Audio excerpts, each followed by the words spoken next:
Because I was literally like, gave you my heart and was like, turn this into a picture, please. Yes. I needed you to be a friend. I'm Eva Marin, Lluset.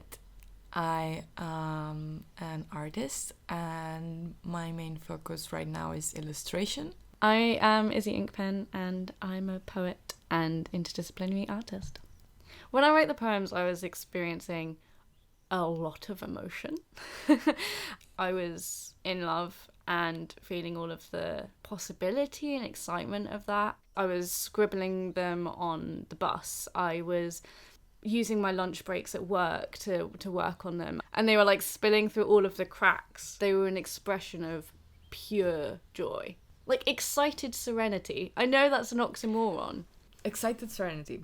I like that because I was thinking of a way to like describe the poems and how the illustrations came out. And I think that serenity is a part of it.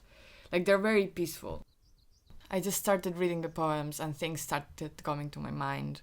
And then I just started with the first one and developed it from the first image that I created. But I do think that for this project I was quite impulsive, at least in the beginning. I like limiting my colors, so I just chose what you would call the three primaries. Because I think that limiting yourself sometimes can create more beautiful things. I don't usually read poetry. But this time I had to like actually pay attention to every single word and think of what each metaphor might mean. So the flower is the feeling that the protagonist of the poem is experiencing for the first time. Like the flower keeps appearing because that feeling is something that's like very persistent and that is described and fleshed out along the poems. It just made sense that it kept appearing because it's like the central focus of the poem, even though it's like a very small detail in the drawings. You did that brilliantly. Like you took words and like fragments of images, but you didn't just recreate the poem in a drawing. You interpreted it. My favorite poem, I would call it the one with the golden shovel.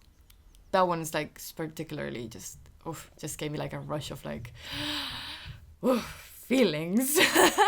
Nice.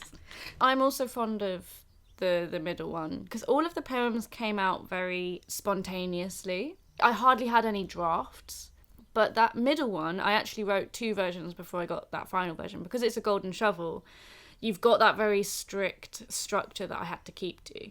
The fact that that one sort of was a little bit harder to get to means that it holds a special place in my heart. But also, I like the first one as well because I think it has most fond memories and also references my favourite poet, which is Angelina Weld Grimké.